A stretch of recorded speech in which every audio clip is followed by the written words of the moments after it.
আজ বাড়িতে সবাই মিলে একাদশী করলাম আর অনন্যাকে নিয়ে গেলাম আমাদের মন্দিরে ঘোরাতে। সবটাই দেখতে পারবেন আজকের ব্লগে। সম্পূর্ণ ব্লগটি দেখতে থাকুন, আশা করি ভালো লাগবে। Hello friends, welcome back to my channel. কেমন আছেন আপনারা সবাই? সকালবেলার নাস্তা করে নিচ্ছিলাম, মানে সকাল দুপুর একসাথে খাওয়া দাওয়া করছিলাম। ঘুম থেকে উঠে স্নান টান করে নিয়েছি আর মাম্মাকেও স্কুলে পাঠিয়ে দিয়েছি। আজকে ওর লাস্ট পরীক্ষা। ভেবেছিলাম আজকে মাম্মার সাথে যাব, কিন্তু যাওয়া হয় নাই। সকালে বাপ্পাকে সাবু মেখে দিয়েছিলাম, ও খেয়ে চলে গেছে। আর মাম্মা বাইরে খেয়ে নিয়েছে, মানে পরোটা খেয়ে নিয়েছিল আজকে। আর আমরা দুইজনে মিলে সাবু বাদাম ভাজা এগুলোই খাচ্ছিলাম রোদ্দুরে বসে বসে। তখন অনন্যা হঠাৎ করে বলল যে চল মাসি, তাহলে এখানে বসে কি করব? আমার একটু শখ হয়েছে যে জগন্নাথ মন্দিরের সামনে যে একটু মালা জপ করার। তাই ভাবলাম যে যেহেতু বলছে ও, তাহলে নিয়েই যায়। আর আজকে যেহেতু একাদশী আছি আর এত সুন্দর একটা ইচ্ছা হচ্ছে, সেটা না পূরণ করলে কি হয়? শীতকালে রোদ্দুরে বসে বসে খাওয়া দাওয়া করতে বেশ ভালোই লাগে। আর এদিকে শাশুড়ির জন্য রুটি বানাচ্ছিলাম। রুটি বানানো হয়ে গেলে আবার মাম্মার জন্য রান্না করতে হবে, তাই ভাবলাম যে আটাটা মেখে যাই, আসলে তারপরে হয়তো রুটি বানাবো। কিন্তু না, রুটিটা ভেজেই গেছি। আর আসলে তারপরে মাম্মার জন্য রান্না বান্না করবো। এদিকে দুইজনে মিলে বেরিয়ে পড়েছি মন্দিরের দিকে। আর মন্দিরের দিকে যাব, কিন্তু আমি মন্দিরে উঠবো না, কেননা আমাদের তো একটা বছর হয় নাই, কালসর চলছে, এই জন্য। তাই আমি মন্দিরের নিচেই দাঁড়াবো আর ও উঠবে মন্দিরে।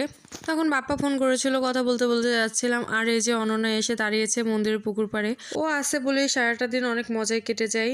প্রত্যেকটা বার ও চলে যাওয়ার সময় আমার অনেক বেশি কষ্ট লাগে, কিন্তু এবার আর তেমনটা হবে না, কেননা আমি ওর সাথে এবার যাব। বাসায় তো যেতেই হবে, কিন্তু তার আগে আবার মেজদিদের বাসায় যেতে হবে। মেজদিদির শাশুড়ি মারা গেছিল, সেখানে একটা অনুষ্ঠান আছে, মানে শ্রাদ্ধর অনুষ্ঠান। সেখানে গেলে তো আপনাদের অবশ্যই নিয়ে যাব। আপনাদের সাথে কথা বলতে বলতে মন্দিরে চলে এসেছে। আর অনন্যা এখানে এসে প্রথমে মালা জপ করে নিয়েছে, তারপরে ওর জন্য একটু ছবি টবি ভিডিও এগুলো করে দিচ্ছিলাম। আর আমিও একটু ব্লগের জন্য ভিডিও করে নিলাম, মানে আপনাদের সাথে শেয়ার করবো তাই। আর ওই যে ওই সামনেই আমাদের বাসা। এদিকে তো তেমন একটা আশাই হয় না, কেননা বাসাতেই তেমন থাকা হয় না, ব্যবসা প্রতিষ্ঠানে থাকি, যেহেতু এই কয়টা দিন বাসায় আছে। তাই অনেকটা দিন পরে এদিকে এসে বেশ ভালোই লাগতেছে। আর আমাদের এই মন্দিরটা কে কে চেনেন অবশ্যই কমেন্ট করে জানাবেন। আশেপাশের থেকে যারা ভিডিওগুলো দেখছেন তারা অবশ্যই কমেন্ট করে জানাবেন। মন্দিরে এদিকে যখন এসেছি তখন বাকি মন্দিরগুলোতেও প্রণাম করে চলে যাব। আর এখানে সবাই র্যাকেট খেলা করছিল, মানে র্যাকেট খেলা করবে রাত্রেবেলা, সেটার জন্য প্রিপারেশন নিচ্ছিল। আমার তো এবছর র্যাকেট খেলা হয় নাই। আপনারা কে কে র্যাকেট খেলতে ভালোবাসেন অবশ্যই কমেন্ট করে জানাবেন। বিয়ের আগে অনেক র্যাকেট খেলতাম, সেই র্যাকেটটা আমার এখনো পর্যন্ত আছে, সেটা দিয়ে আমার মাম্মা খেলে। মাম্মার জন্য নতুন কিনে দিয়েছি, কিন্তু আমার সেই র্যাকেটটা দিয়ে ওর খেলা লাগবে। যাই হোক, এখন তার আমার কোনো কাজে লাগবে না, সেজন্য ওই খেলা করুক। এখানে আমাদের ঘোরাফেরা হয়ে গেছে আর ওর মালা জপ করার ইচ্ছাটাও পূরণ হয়ে গেছে।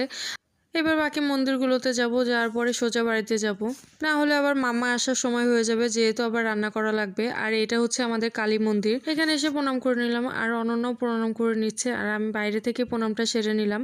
আর এখানে আসতে অনেক বেশি ভালো লাগে, মানে এই জায়গাটা আমার অনেক বেশি পছন্দ, কিন্তু তেমন একটা আশা হয় না।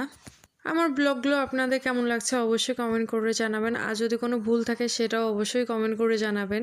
আর ওখান থেকে সোজা চলে এসেছিলাম বাসায় এসে রান্নাবান্না করে, তারপরে মাম্মা আসছিল, আসার পরে ওকে খাইয়ে দাইয়ে দুপুরবেলা যখন একটু বসছি, তখন ও এতগুলো কাপড় নিয়ে হাজির, বলে আমার এই জামাগুলো ওর চাপিয়ে দেওয়া লাগবে। তাই ভাবলাম যে না, সেলাই করেই দিই। আর এদিকে দেখলাম যেহেতু রোদ্দুর আছে, রোদ্দুরের ভিতর বসে বসে কাজ করতে বেশ ভালোই লাগবে। আর 5-10 মিনিটের মতো ব্যাপার। আর তার সাথে আগের দিন যেই দুইটা জামা কিনেছিলাম ওর জন্য আর আমার জন্য, সেই দুইটাও চাপাইতে হবে। আজকের মতো এই পর্যন্তই। সবাই ভালো থাকবেন, সুস্থ থাকবেন। আজকের মতো টাটা।